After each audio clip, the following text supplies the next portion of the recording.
All right. First and foremost, I want to give all praise, honor, and glory and honor to Yahweh, Bashim Yahweh Shah, Bashim Kakwadash. I want to give double honor to our apostle, Jim Master, Wolfell, the elders that we learned from. Peace, blessings, salutations to the Hebrew Israelites, to the elect of the Hebrew Israelites out there that's tuning in, mortifying their members, ready for the return of our Lord Yahweh Shah, which is the so-called black man from the tribe of Judah. And what did I have here? I'm going to read this list of racist presidents. A little history on America.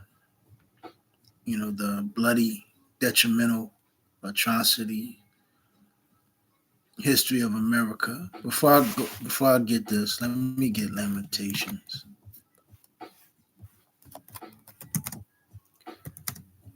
Let me see what this says. Matter of fact, let me go to 1. For Lamentations 1. The sorrows of Jerusalem.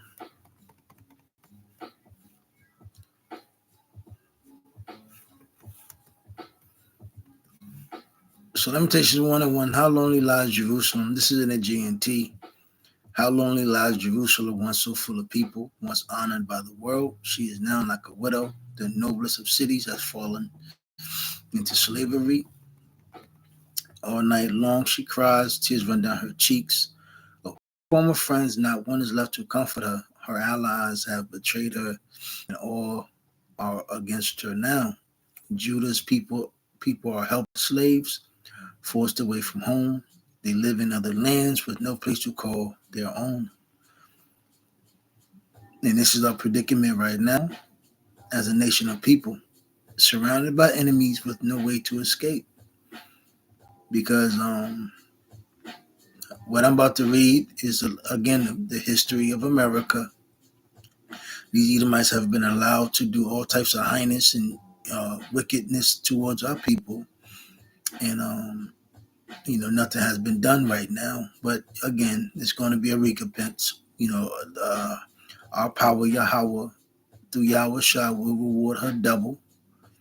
All the strongholds of Edom will be thrown down. So, you just got to bite down and continue on pushing. So it said, no one comes to the temple now to worship on the holy days. The young woman who sang there suffer, and the priest can only groan. The city gates stand empty, and Zion is in agony. Her enemies succeeded. They hold her in their power. The so-called white man and these other nations have gained rich because due to our fall, the Lord has made her suffer for all her many sins. Another thing too, our land is being trodden down, because you have, after 1948, those fakers that have moved in our land. And Elder Malcolm, he did a very beautiful lesson. I forgot what lesson it was. He's been doing so much.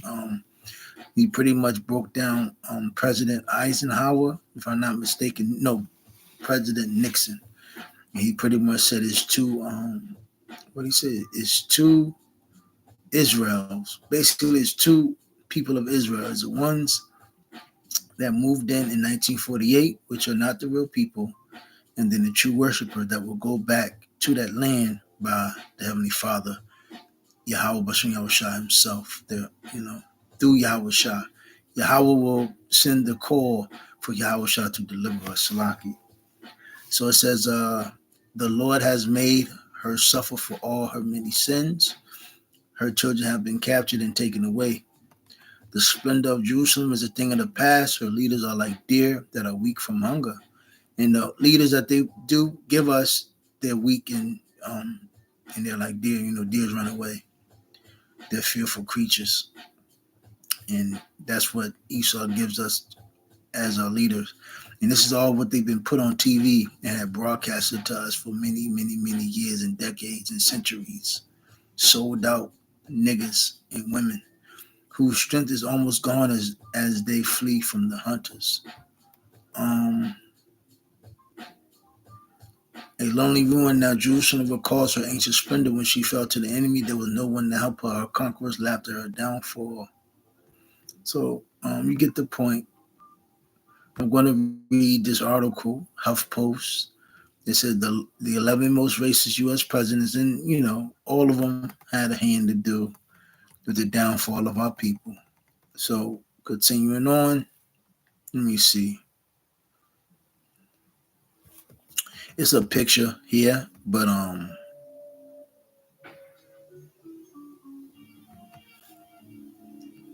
it says vintage American history print of the first 21 presidents of the United States seated together.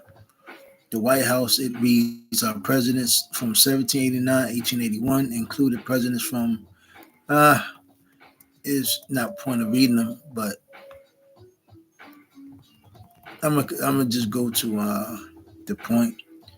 So it says 11, George Walker Bush, 43rd president, from 2001 to 2009. It said not only did President Bush No Child Left Behind Act, NCLBA, in 2003 increase the stranglehold of standardized testing on America's children. Test anti-racists have long argued with racists.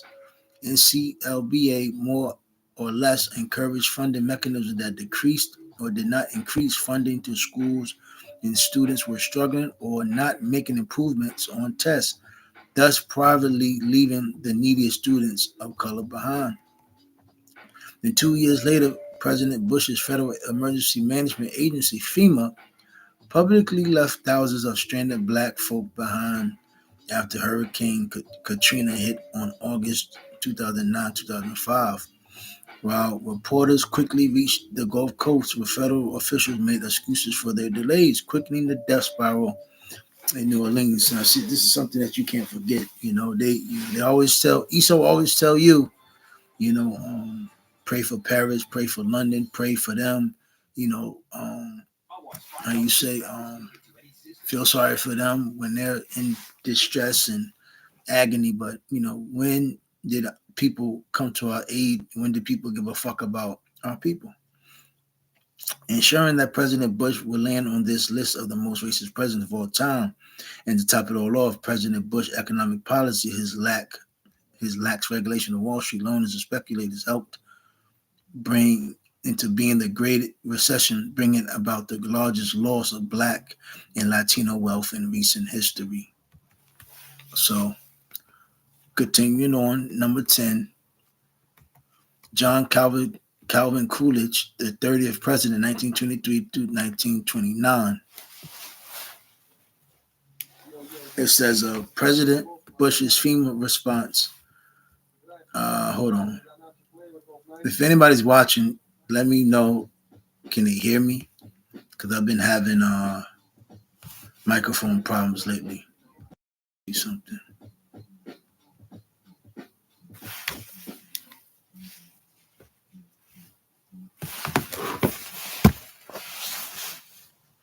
I'm gonna sit it like that. Hopefully it picks me up.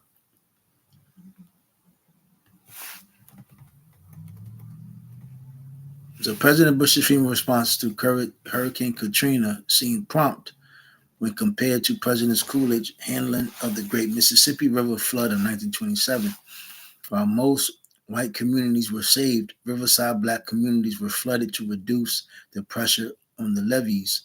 And then these thousands of displaced blacks were forced to work for their rations under the gun of National Guard and area planners, leading to a conflagration of mass beatings, lynchings, and rapes. Secretary of Commerce Herbert Hoover, who President Coolidge eventually appointed to head the relief efforts, capitalized on Southern segregation support for his flood mismanagement and succeeded Coolidge in the White House. President Coolidge also signed arguably the most racist and ethnocentric Immigration Act in history, an act championed by Republican eugenicists and Democratic Klansmen. The Immigration Act of 1924 was co-authored by Washington Congressman Albert Johnson, well-schooled in theories of yellow peril that had rationalized discrimination against West Coast Asians for decades. The bipartisan measure further restricted immigration from Southern and Eastern Europe, severely restricted African immigrants, and banned the immigrants of Arabs and Asians. America must be kept American. President Coolidge, he had said during his first annual message to Congress in 1923. So Dwight David Eisenhower, 34th president, 1953 to 1961. Most presidents made this list for what they did. President Eisenhower made this list for what he did not do. He made his list as a representative of all those U.S. presidents who did nothing to stop the trepidations of slavery and segregation and mass incarceration. When NAACP lawyers persuaded the U.S. Supreme Court to rule Jim Crow as unconstitutional in 1954, President Eisenhower did not endorse Brown v. Board of Education and dragged his feet to enforce it. At a White House dinner the year before, President Eisenhower had told Chief Justice Earl Warren he could understand why white Southerners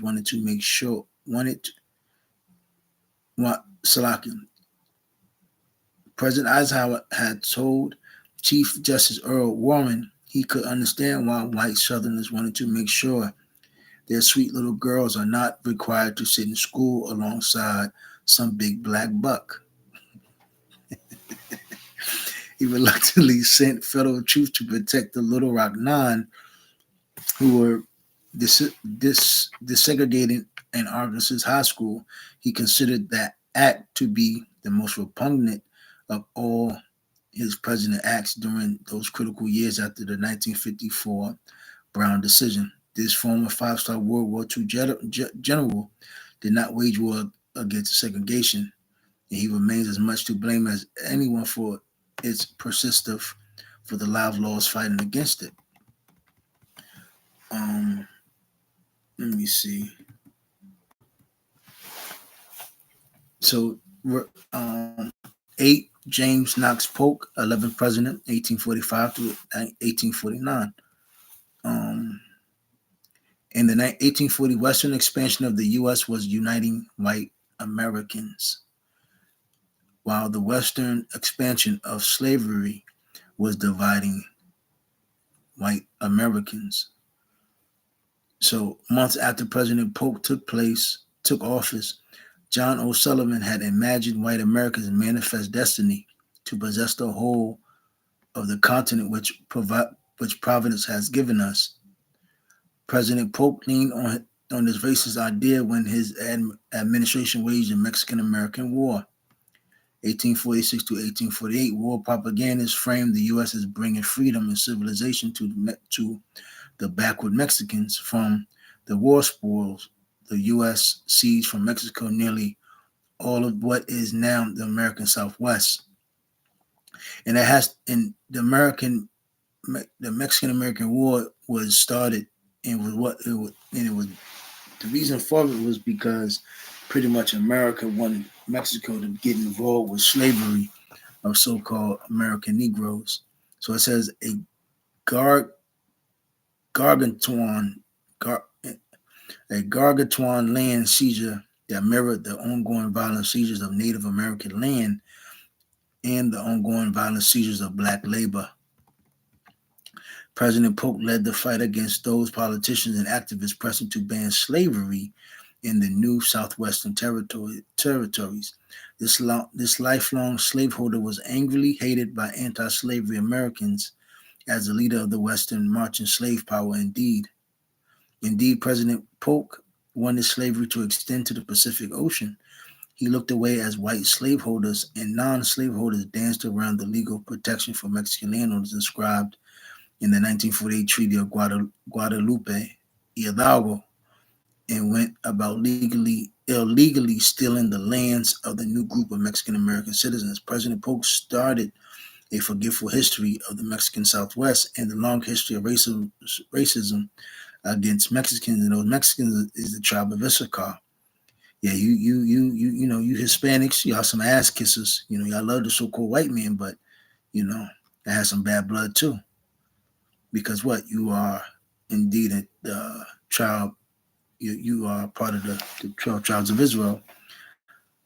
So it says racism against Mexicans inside and outside the border, a history of racism that is now fueling the campaign of Donald Trump. And yeah, damn, that goes back to 1946, 1848. So that beef been always dwindling. I mean, going on. So Thomas Woodrow Wilson, the 28th president, 1931 to 1921. The same reason why anti-racist students have been pushing recently for Princeton University to take Wilson's name down from campus buildings are the same reasons why he made this list. President Wilson never turned his back on the racist ideas he produced as a Princeton political scientist. President Wilson oversaw the resegregation of the federal government. Black federal workers were fired, and those that remained faced separate in unequal workspaces, lunchrooms, and bathrooms. He refused to appoint black ambassadors to Haiti and the Dominican Republic, as was custom. Professor Wilson and then President Wilson unapologetically backed that what he called the Great Ku Klux Klan and championed the Klan's violent disenfranchisement of Southern African Americans in the late 19th century. President Wilson began the brutal two-decade U.S. occupation of Haiti in 1915, preventing Haitians from self-governing.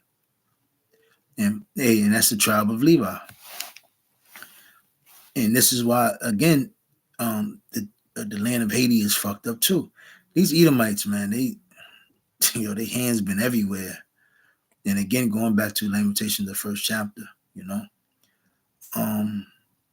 preventing Haitians from self-governing and possibly most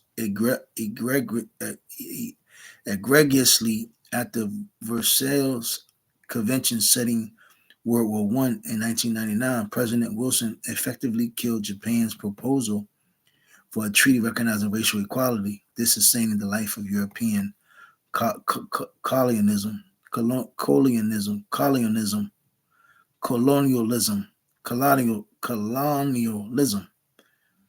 because again, remember, Esau also was with those EU nations was expanding their land grab as well.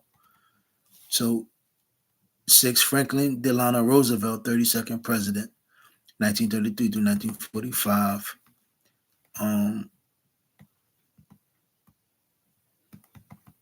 I know pretty lengthily, but let me see. Try to shorten it up a little.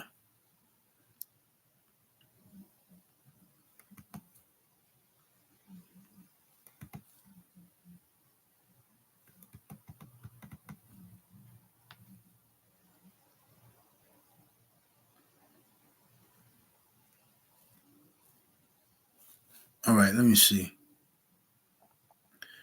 So President Franklin Delano Roosevelt, it says President Roosevelt's snub of the U.S. 4-time gold medal winner came around the same time he was pushing through Congress all of the job benefits in his New Deal, like minimum wage, Social Security, unemployment insurance, and unionizing rights.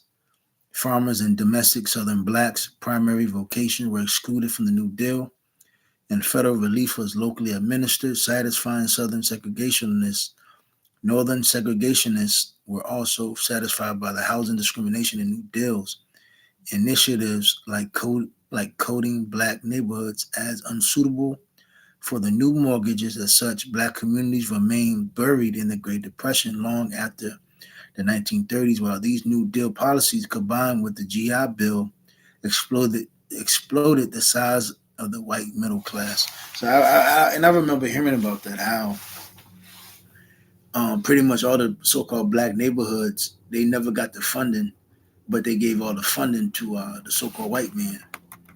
Yeah, it's this devil again, This is why when Jake, we wonder why we're so messed up now. Well, the game has been rigged. And this is why ultimately, to combat and fight and go against the devil, you pretty much got to learn how to fight handicap, You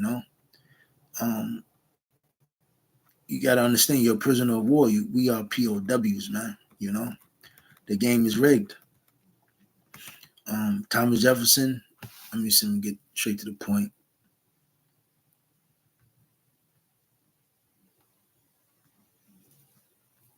So, by Thomas Jefferson, 1801, 1809. President Jefferson took office in 1801. His "all men are created equal" was fast becoming a distant memory in the new nation's racial politics. Jefferson had emerged as the preeminent American authority on black inferiority. His racist ideas, the blacks are inferior to the whites in the endowments, both body and mind, in his perennial best-selling Notes on the State of Virginia, 1787, were that impactful. His notes were useful for powerful Americans rationalizing slavery after the American Revolution. In the book, Jefferson also offered the most popular race relations solution of the 19th century: the freeing, civilizing, and colonizing of all blacks back to barbaric Africa. Let me see. President Jefferson should be applauded for pushing Congress to pass the Slave Trade Act in 1807. Then again, a new evil replaced the old. The measure closed the door on the nation's legal participation in the international slave trade in 1808 and flung open the door on the domestic slave trade. Large slaveholders like President Jefferson supported this law since it increased the demand and value of their captives. They started deliberately breeding. Yeah, because I remember reading about this too. Roughly about the early 1800s, they pretty much stopped enslaving, bringing over Judah, Benjamin, and Levi, and pretty much turned into slave breeding. It pretty much made Virginia, I think from Pennsylvania to Virginia was known it was heavily known for breeding slaves.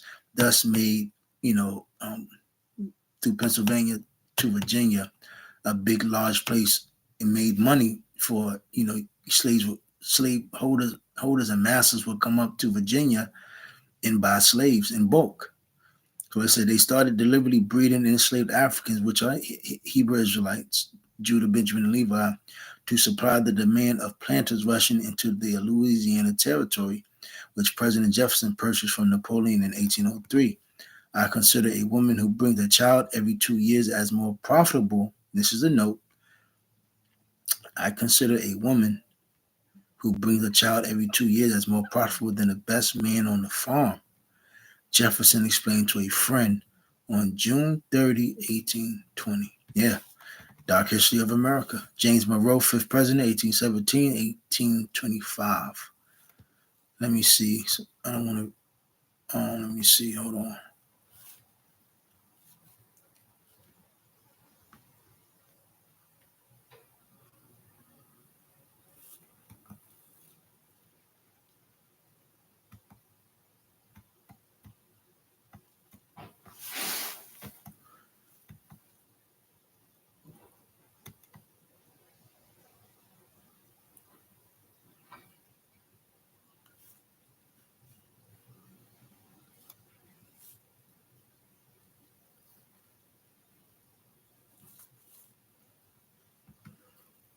Let me see.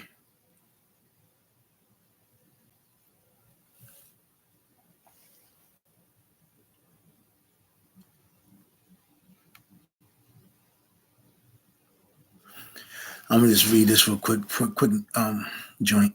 President Monroe. Thus said President Monroe during his 7th annual message to Congress in 1923. Several U.S. presidents used this Monroe Doctrine as a rationalizing core for U.S. intervention into sovereign Latin American states, including the toppling of governments unfriendly to the U.S. interests. This Monroe Doctrine was as racist and devastating to Latin America communities abroad as the doctrine of manifest destiny was to indigenous communities at home. I gotta look that up. In 2013, President Obama's Secretary of State, John Kerry, declared to the Organization of American States the era the Monroe Doctrine is over. So, you know, verse 3, Ronald Wilson Reagan, 40th president, 1981 through 1989. Let me see. I'm going to read a little bit. Let me see. The arbiter of the welfare queen myth who evoked the old slaveholder and segregational mantra of states' rights perfected President Richard Nixon's infamous Southern strategy that actually worked nationally. President Reagan attracted voters through racially coded appeals that allowed them to avoid admitting they were attracted by the racist appeals. He stood at the head of a reactionary movement that undid some of the material gains of civil rights and black power activists. During President Reagan's first year in office, the median income of black families declined by 5.2%, and the number of poor Americans who were disproportionately black increased by 2.2 million.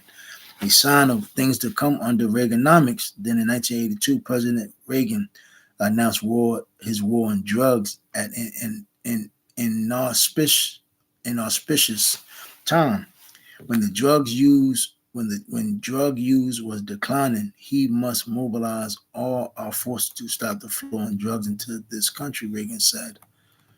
President Reagan surely did not mobilize any of his forces to stop the CIA-backed Contra rebels in Nicaragua from smuggling cocaine into the country to fund their operations, but he surely did mobilize his forces to draw media attention to their spreading of crack cocaine in 1985. The media blitz handed his slumbering war on drugs an intense media high in 1986. That fall, he signed with great pleasure, the Anti-Drug Abuse Act, which established minimum sentencing for drug crimes and led to the mass incarceration of black and brown drug offenders over the next few decades. Like his campaign strategies, President Reagan took President Nixon's racist drug war to a new level. And the mass incarceration of black and brown bodies accelerated under the Bush times two and Clinton administrations, especially after Clinton's 94 crime bill. Yeah, and Nick and Jake, he the first black president, Bill Clinton. So it says white drug offenders consuming and dealing drugs at similar or greater rates remain disproportionately free. Reagan stands on this list as representative of all these mass incarcerating presidents in the late 20th century. Andrew Jackson, the Indian killer, 7th president, 1829 to 1837. Let me see.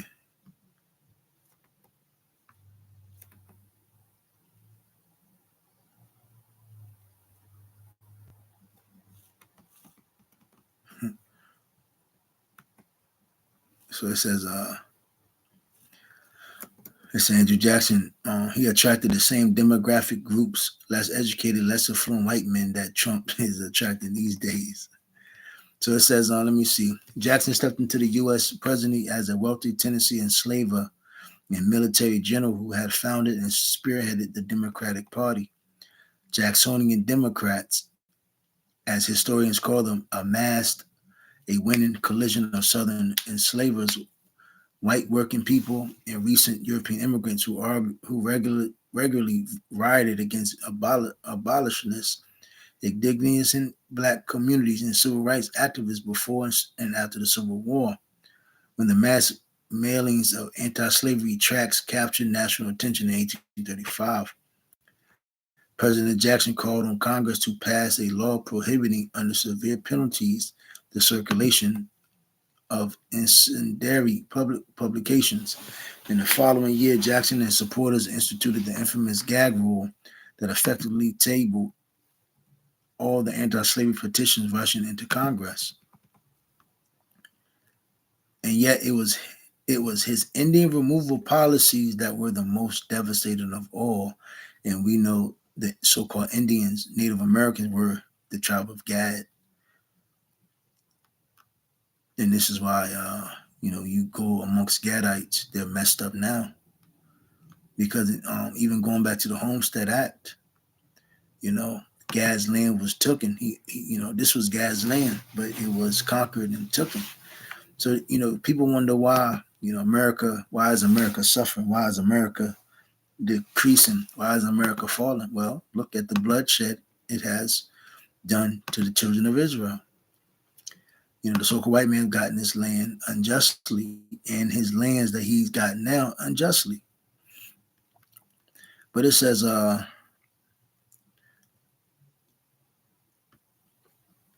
it was an Indian removal policy that was the most devastating of all on the lives of Native Americans and African Americans, beginning with the Indian Removal Act of 1830. President Jackson forced several Native American nations to relocate from their ancestral homelands in the southeastern United States to areas west of the Mississippi River, all to make way for those enslaved Africans being forcibly hauled into the Deep South. President Jackson helped forge this trail of Native American tears out of the Deep South, and this trail of African tears into the Deep South. Yeah. So it says Andrew Johnson, number 1, 17th president, 1865 to 1869. So it says, so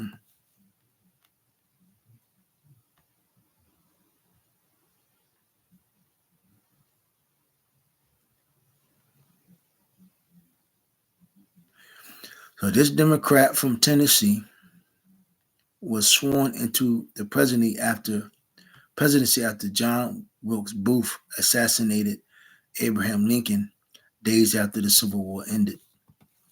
When President Johnson issued his Reconstruction proclamations about a month later on May 29th, 1867, he deflated the high hopes of civil rights activists. President Johnson offered amnesty, property rights, and voting rights to all but the highest Confederate officials, most of whom he pardoned a year later. He later ordered the return of land to pardoned Confederates, nulled and voided those wartime orders that granted blacks 40 acres and a mule, and removed many of the black troops from the South. Feeling empowered by President Johnson, Confederates instituted a series of discriminatory black codes at the constitutional conventions that reformulated Southern states. In the summer and fall of 1865, the immediate post-war South became the spitting image of the pre-war South in everything but name. As the law replaced the master, these racist policies caused a post-war war since an untold number of black people lost their lives resisting them. Congress stepped up to unravel the re-emergence of the Southern Confederacy in everything but name. President Johnson vetoed the Freedmen's Bureau Bill and Civil Rights Bill of 1866, compelling Congress to pass them over his veto. President Johnson also opposed the 14th and 15th Amendments to the U.S. Constitution, and in 1868 became the first American president to be impeached by the House of Representatives. He remained in office after being acquitted in the Senate by one vote, but President Johnson has never been acquitted in the annals of history. He still makes those lists on the worst presidents of all time. He tops his list as the most racist president of all time. And I'm going to read more about this guy. Let me see something real quick. Bear with me one moment, and I'm going to wrap it up.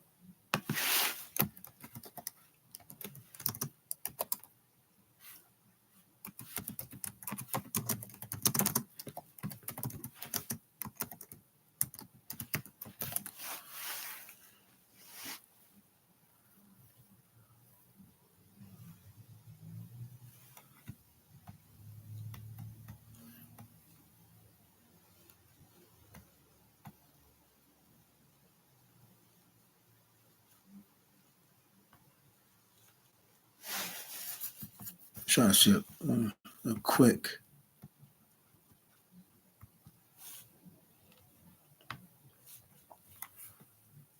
Trying to see a quick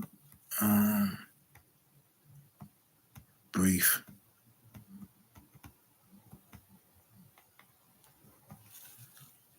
I don't see it. I don't want to be too long. So let me see something real quick. Get a scripture. And I'm gonna wrap it up.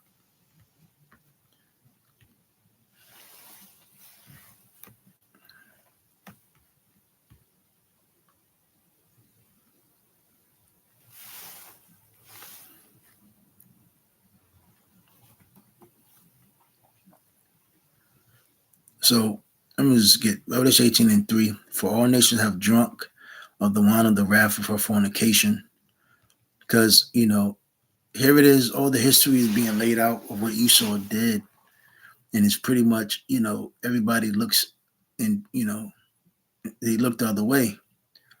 Here it is in plain sight, all the atrocities that has been done to our people. But again, Esau was able to pretty much get by and get over because pretty much he used, newspeak. He changed the words and he pretty much made the world believe that we were truly like animals, especially how he changed our image. He pretty much kept us back strategically throughout the political system. These governors, these presidents, etc., which all played the side of both, Democrat. Going back to like it says in Revelation, I always forget. Spoke what is it? Basically talking about the let me see if I can find it. Spoke as a drag, spoke as a lamb. Oh man, I can't remember. Basically, it talks about the Republican and the Democratic, the Democrat. So it said, for our nations have drunk of the wine of the wrath of fornication, and the kings of the earth have committed fornication with her, and the merchants of the earth are waxed rich through the abundance of her delicacies. Because again, you know, Esau became rich because of the downfall of the children of Israel. So it says, let me see.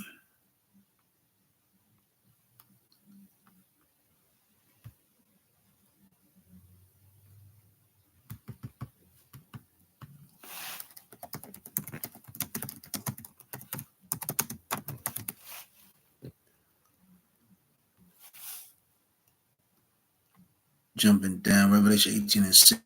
Reward her even as she rewarded you, and double unto her double according to her works, in the cup which she hath filled, which she have filled to her double.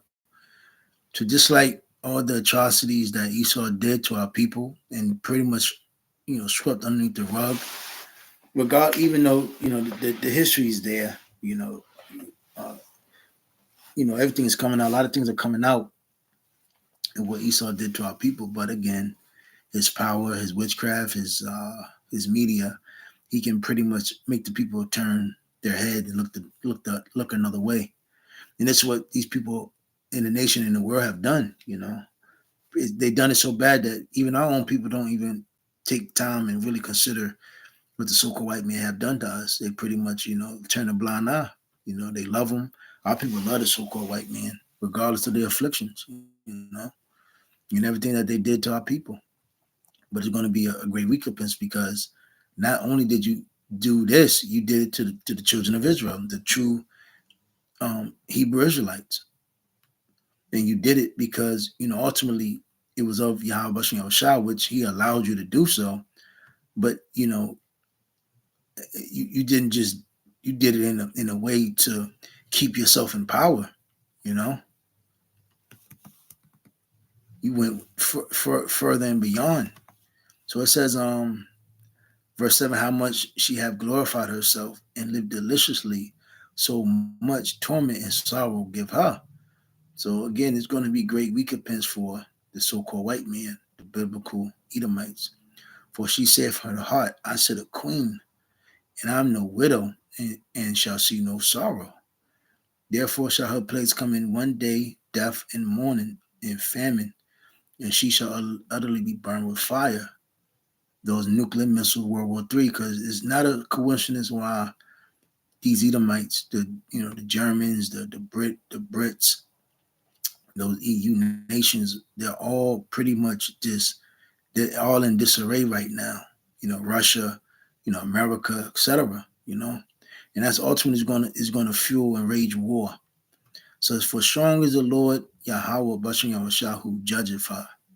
Because even Salaki, because through Yahweh, he's going to send Yahushua back with the multitude of the angels and the chariots to redeem his people. And that's when you go to 18 verse 3, no, not verse 3, but verse 4, it talks about, pretty much come out of my people.